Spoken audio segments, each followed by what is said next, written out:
آج ایک بندے نے میری ایک ویڈیو کے اوپر کمنٹ کیا ہوا تھا کہ میرے بھائی یا رسول اللہ مدد کہنا جائز ہے کہ نہیں. اس سے نیچے ایک نے کیا ہوا تھا کہ بھائی جان یا غوث مدد کہنا جائز ہے کہ نہیں. بھائی عقل کے اندھو، جب قرآن کے پہلے صفحے میں ایک چیز لکھ لی گئی ہے ایاک نعبد و ایاک نستعین، جب تم اپنی 5 وقت نماز میں یہ پڑھتے ہو اور اللہ سے وعدہ کرتے ہو، تو پھر یہ یا علی مدد، یا نبی مدد، یا غوث مدد والا تو کنسیپٹ ہی ختم ہو گیا. یہ کہاں رہ گیا؟ تم نے کبھی یہ مطلب نہیں پڑھا کہ ایاک نعبد و ایاک نستعین کا مطلب کیا ہے؟ کہ اے میرے اللہ، ہم تیری ہی عبادت کرتے ہیں اور تجھ سے ہی مدد مانگتے ہیں. قصہ ختم ہو گیا. اب کہیں پہ اگر ہاں قصہ ختم.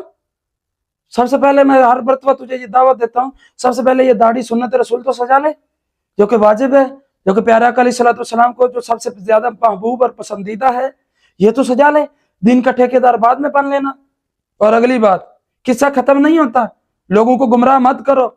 اے عقل کے اندھو، تجھے میں کہہ رہا ہوں، اے عقل کے اندھو، جب یہ کہا جاتا ہے نا ایاک نعبد و ایاک نستعین، تو اس کا مطلب یہ ہوتا ہے، غلط تشریحات مت کرو، اس کا مطلب یہ ہوتا ہے مالک ہم تو تیری عبادت کرتے ہیں، تو تجھ کو عبادت معبود سمجھ کر کرتے ہیں، یعنی تجھے خالق حقیقی، مالک حقیقی سمجھ کر تیری عبادت کرتے ہیں، اس کے علاوہ کسی کی عبادت نہیں کریں گے.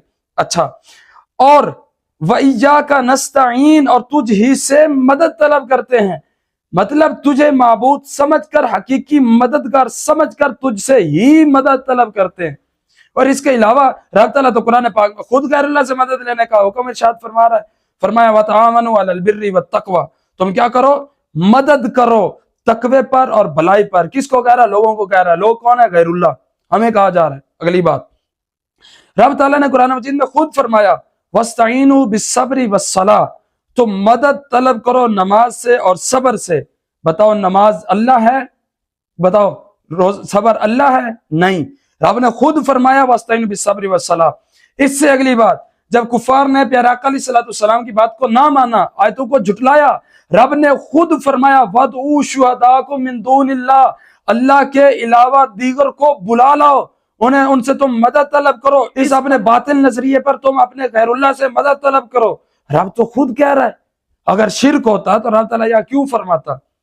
شرک اس وقت ہوگا کہ جب کسی کو یہ کہیں کہ اللہ مدد نہیں کرتا، یہ بذات خود مدد کرتا ہے. مثال کے طور پر کوئی معاذ اللہ ثم معاذ اللہ کسی زید کو کہتا ہے زید تو مدد کر، اب اس میں اللہ کا ہاتھ نہیں، اللہ کی مدد نہیں، بلکہ تو بذات خود کر. اب یہ کفریہ ہے. ہم بذات خود کہتے ہیں اور تم الزام لگاتے ہو. کیوں امت کو گمراہ کر رہے ہو؟ اچھا، اس سے اگلی بات آپ کو بتاؤں. پیارے آقا علیہ السلام نے مسلم شریف میں حدیث پاک موجود، فرمایا جب تم جنگل میں جاؤ، راستہ بھٹک جاؤ، تمہیں راستہ نہ ملے